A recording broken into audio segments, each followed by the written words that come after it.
பரிசுத்த நாமத்திற்கு மகிமை உண்டாவதாக.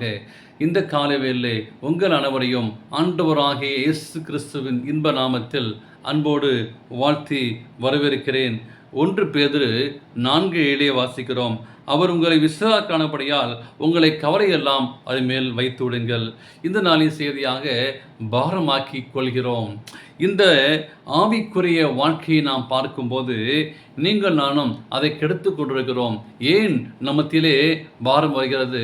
நம்முடைய ஆவிக்குரிய வாழ்க்கை ஒவ்வொரு நாளும் ஒரு நாள் இல்லாமல் போகும்போது, ஒருவேளை ஜெபம் இல்லாமல் போகும்போது, ஒருவேளை வேதம் வாசிக்கும் இல்லாமல் போகும்போது நம்முடைய மனதிலே ஒரு விதமான பாரம் தோன்றும், ஒரு விதமான கவலை தோன்றும், ஒரு விதமான கஷ்டம் தோன்றும்.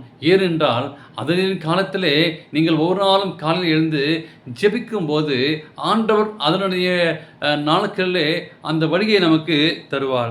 நீங்கள் நானும் உங்களுக்காக ஆண்டவர் சொல்கிறால் பெரிய காரியங்களை ஆண்டவர்களுக்காக செய்வார் என்று விசுவாசியுங்கள். ஒவ்வொரு நாள் தூங்கும் போது ஆண்டவர் ஒரு பெரிய காரியங்களை செய்வார் என்று சொல்லி நீங்கள் நாளும் விசுவாசிக்க வேண்டும். ஒருவேளை நாம் தலையிட முடியாத, ஒருவேளை நம்முடைய வாழ்க்கையிலே பெரிய காரியங்களுக்கு எடுத்து நாம் கவலைப்படுகிறோம். அது நிமித்தமாக மன வருத்தம் அடைகிறோம். நம்முடைய பிள்ளைகள் நம்மளை முழுமையாக நம்ப வேண்டும் என்று சொல்லி அங்கே கிறிஸ்து பிரியப்படுகிறார். நம்முடைய பிள்ளைகள் முற்றிலுமாய் கிறிஸ்துவை நம்ப வேண்டும் சொல்லி தேவன் விரும்புகிறார். நீங்கள் நானும் அவரை விட்டு இப்படிப்பட்ட பாரத்தை நீங்கள் நானும் சுமந்து கொண்டு போகிறோம். தேவன் நீதி உள்ளவர் என்பதை மறந்து போகக்கூடாது.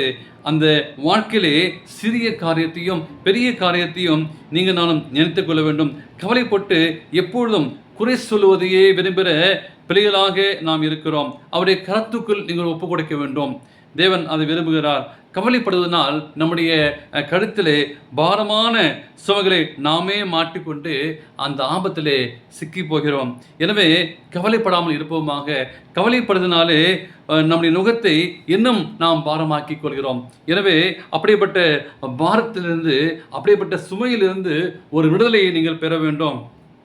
பரலோக பிதாவை முழுவதுமாக நீங்கள் விசுவாசிக்க வேண்டும். அது விசுவாசிக்கும் பொழுது அவரிடத்தில் அதிகமாக நீங்கள் அன்பாக பொறுமையை கற்றுக்கொள்ள வேண்டும். இந்த உலகத்தில் நமக்கு நேர எல்லா போராட்டத்திலும் அதிகமாக சமாதானமும் தேவன் நமக்கு தர சுத்தமாக இருக்கிறார். அதிக சந்தோஷத்தையும் நாம் பெற்றுக்கொள்ள வேண்டும். கிறிஸ்துடைய கரத்திலே நீங்கள் ஒப்புக் கொடுக்க வேண்டும். நம்முடைய வாழ்க்கையிலே வருத்தம் வரும்போதும், வேதனை வரும்போதும், பிரச்சனை வரும்போதும் ஆண்டவர் மாத்திரமே நமக்கு கிருபையை காட்ட முடியும். அந்த தேவன் வாக்குத்தத்தங்களை நமக்கு நிறைவேற்ற தேவனாக இருக்கிறார்.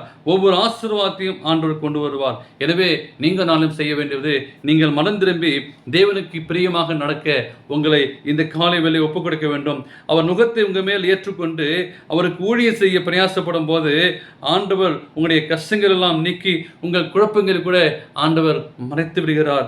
எனவே தேவனுக்கு பிரியமான பிள்ளைகளே, உங்களுடைய பாரங்களை நீங்கள் ஆண்டவர் பாரமாக்கி கொள்ளாதபடி ஆண்டவர் இலகுவாக மாற்ற சித்தமாயிருக்கிறார். இந்த காலை வேளையை உங்களை ஒப்புக் கொடுப்பீர்களா?